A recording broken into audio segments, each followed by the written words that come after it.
Hello everyone. So today's topic is the database schedules and the type of the schedule. Okay. So while performing the transactions to ensure the database integrity, it is the important to control the transactions. So transactions can be controlled using the TCL commands. These TCL commands we have covered in the second unit. Okay. So the whenever operations perform on the transactions, the two three operations has performed, that is the commit and the rollback. So commit and rollback operations are performed on the transactions to manage the transactions. So what is the role of the commit? So operations allow the transactions to update a database permanently, and using this command it will be ensure that the update done by the transactions will persist even if the failures occur. Okay. And commit operations lead the transactions into the committed state. And what is the role of the rollback operations? This rollback operations helps to maintain the atomicity property of the transactions. That atomicity property we have covered in a previous lecture. Go through it. Suppose you do not any idea about this atomicity property. And if any failures occur during the transaction processing, which leads the transaction to fail state, in these situations, rollback operations cancel the changes made by the transactions in the database to maintain the consistency.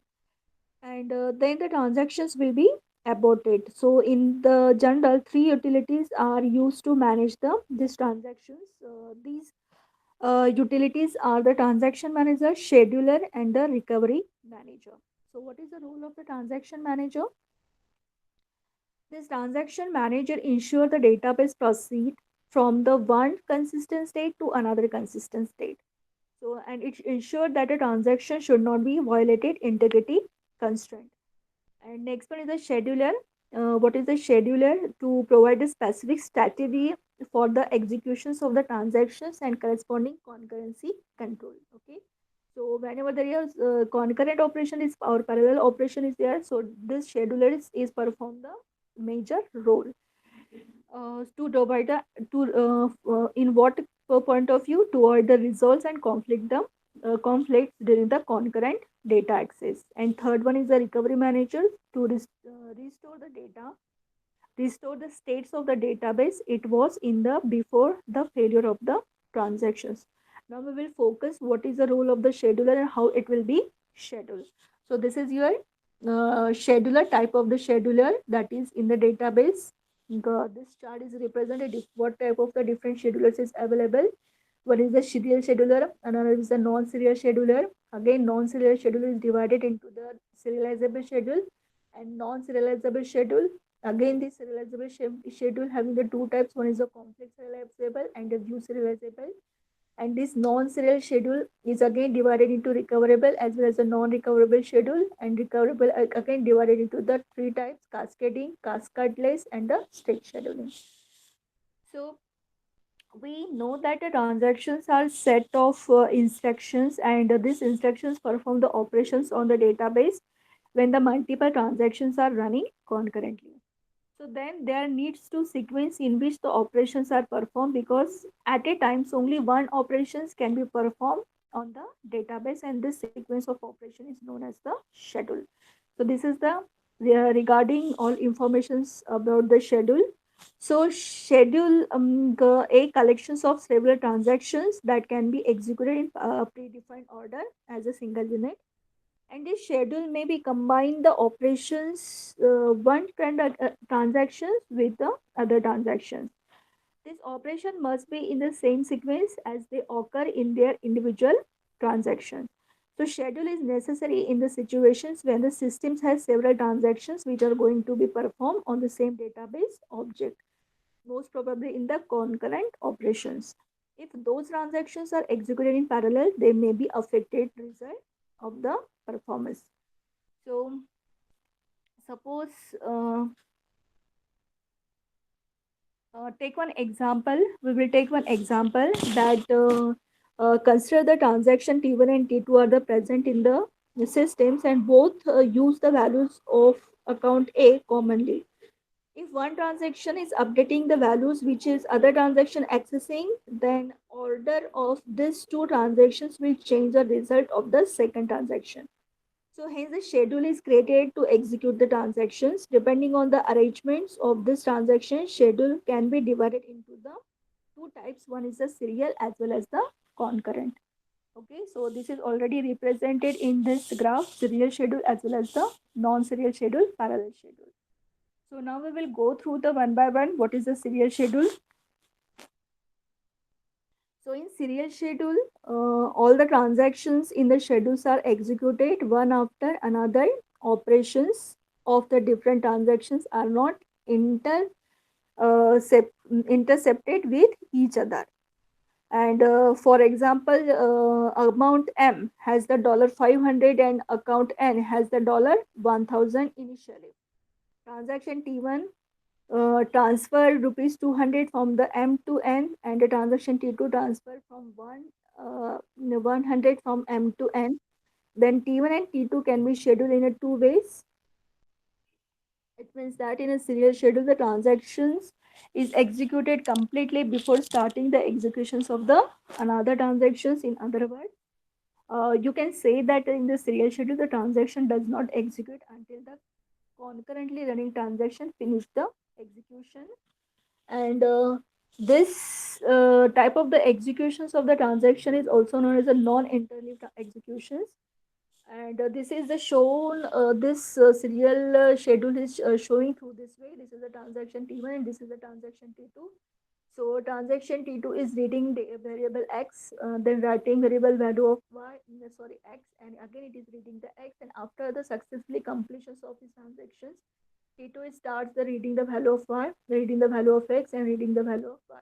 So they both the transaction T1 and T2 are not interacting with each other because T1 is performing its operation with respect to another time frame, and after the completions of transaction T1, T2 will start its execution. So one by one, the T1 and T2 is performing its execution. This so that is called as the serial scheduling. So totally opposite the next one, that is the concurrent schedule or the parallel schedule. So this is the example of the non-serial schedule. So concurrent schedule, it is also called as the concurrent schedule also. Concurrent schedule is the schedule where the several transactions are executed simultaneously, although it is called as the parallel operations. Then operations of one transactions can be mixed with the operations of the other transactions. So this type of the schedulings where the operations of the multiple transactions are interleaved. This might be lead to the rise in a concurrency problems, and the transactions are executed in non-serial manner, keeping the end result correct and the same as the serial schedule. So unlike the serial schedule where one transaction must wait for the another to complete all its operations, in the non-serial schedule, the other transaction process without waiting for the previous transactions to complete. And this sort of the schedule does not provide any benefits of the concurrent transactions, and it can be two types, namely serializable and the non-serializable schedule. So from this we can see that the transaction T1 is performing its operation, that is reading the value of X, and after the before, but its operation still not completed, and after he is in a waiting state, and after this the T2 is again starting its operation, it is reading the value of X, and again T2 in the hold state, waiting state, and again T1 is resume its operation, reading the value of X and reading the value of Y, and after the T1 again T2 is performing its operation, that is reading the value of X and writing the value of X. So these operations are not a serializable operation because one transaction has not successfully completed the operations, and T2 is also performing its operations. So in the non-serial operations, it is graph this kind of the activity. It means or dependability may be present. Okay. So in the non-serial schedule can be divided into two types. One is the serializable and non-serializable. So, but whenever we are performing the operations, database transactions with this non-serializable schedule, there is some major problems, and these are the read write conflict, write read conflict, read write conflict, and a write write conflict. Okay, because it may be possible when two transactions are performing the parallel operation, that may be they both the operations may be dependent on each other, and this graph is showing this way. This is a transaction T1 and this is the transaction T2. See here. Now, whenever a T1 is reading some value of X, the same time, suppose T2 is performing the operations parallelly, that times this T2 is reading or dependent on the transaction T2. So this way, it is this edges is represent the dependability of both the transaction with each other. So what is this read-write conflict? We will explain these things with the with one example. So first we will consider the read-write conflict. So what is a read-write conflict? So read-write conflict is maybe data is saved into the database, and to fetch the write the data from the database, you need to perform read and write operation on the data. Okay, so we have covered these things, already covered these things: transactions operations, that is the read operation, write operations, updations operations, as well as the deletion operations on the database. Okay, so there are the multiples entries, that is the multiple users, multiple apps, or the multiples website programming performing this multiple operations on the same data. So just and an instant, there is a centralized example of the centralized banking database where all the information support the users and the bank related information is the same. There might be the multiple users logging to their bank accounts and access the same banking information at the same time. They perform the various operations like the reading or the updating of the or deleting the database. So read the data values from the database. It is a safe operations and it does not update any information in the database. Read write conflict is not there. Okay, because multiple user can simultaneously read the same data. There is a no any conflict because this data is using the different user this data in the only the read format. They are not doing any changes. So there is no read read conflict is the exit. Write operations, it writes the data into the database and save it for the further use. After the writing the data has to commit it, or the commit operations means the permanent storage to making the update informations available for the further operation. And this operation is more prone to vulnerability and it's involved the modifying the database informations. That's why the some conflicts may be occur. So the set of this multiple transactions or the operations to accomplish the particular tasks are performed on the database, and this is set of call is the transactions. So every entity accessing the data holds the different transactions and all the transactions execute the simultaneously. So this is nothing but the read the data, modify the data, write the data, or the committed data. So this because of this operations, that is the different operations while performing these operations by the different users on the same database at the same time may arise the data conflict, and like this conflict will be represent using this three methods, that is the read write and the write read. So first we will cover what is the write read conflict. So here the transaction T2, this is your transaction T1 and this is your transaction T2, is reading the data which is written by the T1 before the T2 commit, and it is also called as the dirty bit. This is the one limitations of the database, that is a parallel operations, that is the dirty read. Okay, because here what happens, T2 is reading the data which is written by the T1 before the T2 commits. Okay, so it is the dirty read property. So because of this, what happens? It violates the acid property of the consistency rule. Okay. So here the T1 transaction is T2 and T2 transaction is there. So T1 is performing the write operations on T1. Before completing these operations, T2 is reading this data. So T2 is reading the data which is written by the T1 before the committing. It may be possible, suppose this operation has the fail, and because of this operation is the you had to roll back this T1 operation. Because of this rollback operation, what happens? The T2 that is return the value from this T1 transactions may be not valid. Yeah, so that is the write read conflict. Next one is the next one is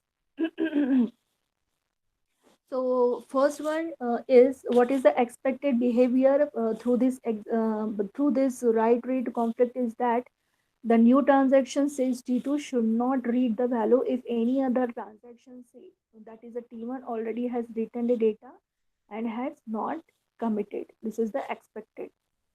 Next one is the transaction is read write conflict. Okay, read write conflict. So transaction T2 is writing the data which is previously read by the transaction T1. This is your T1 and this is your T2. And here, if you look at this table, data read by the transaction T1 before and after the T2 commit is the different. Okay. So here the T2 is writing the data, that is the T2 is writing the data and which is read by the T1. This is the read by the T1. So, what is that? These things I will explain through one example. That is, suppose the two students are there. One is the Alice and another is the one is the Asha and another is the Akash wants to book the flight for their vacations. So Asha opens the airline's website to check the availability and the cost of the ticket. So Asha and the suppose Akash. There is only one ticket is available and Asha finds it's expensive and look for other airlines fares if she get any offers. Meanwhile, Akash logins to the same airline portals and book the ticket. Now there is no more flight ticket available. So what happens? Asha does not find any good offer on their airlines portal. Comes back to the previous airlines portal and tried to book a ticket even if it is not available. It's a conflict rate right example. This is the real examples related with your read right conflict. Last one is the right conflict. Okay, this is the example of the right conflict. So here, this is your transaction T2. This is your transaction T2 is writing data which is already written by the other transaction. That is the transaction T1. Okay. And T2 overwrite the data written by the T1. T1 is what? It is the commit operation is over there. So T2 overwrite the data written by the T1 and it is also called as a blind write operations. So this is your blind write operations. Clear? So data written by the T1 has vanished because of this overwrite transactions by the T2. T1 data has vanished. So it is called as the data updated loss. So again, we will take the examples of the Asha and Akash. So Asha share the common Google Sheet online. Both read the files. The who Asha and the Akash. So Asha update the documents and forgot to save the files. On the other hand, Akash update the Google Sheet and save the file. The contents update by Asha is overwritten by the Akash and data updated by the Asha is lost. Okay, because she forgot to save the files and it is called as a right conflict because the Asha make the changes in the file but she forgot to save it or the commit operations and Akash again override this content that is called as the right conflict. So these are the operations that occurs while concurrent operations and there is a solution is also available. That solution we will cover into the next lecture.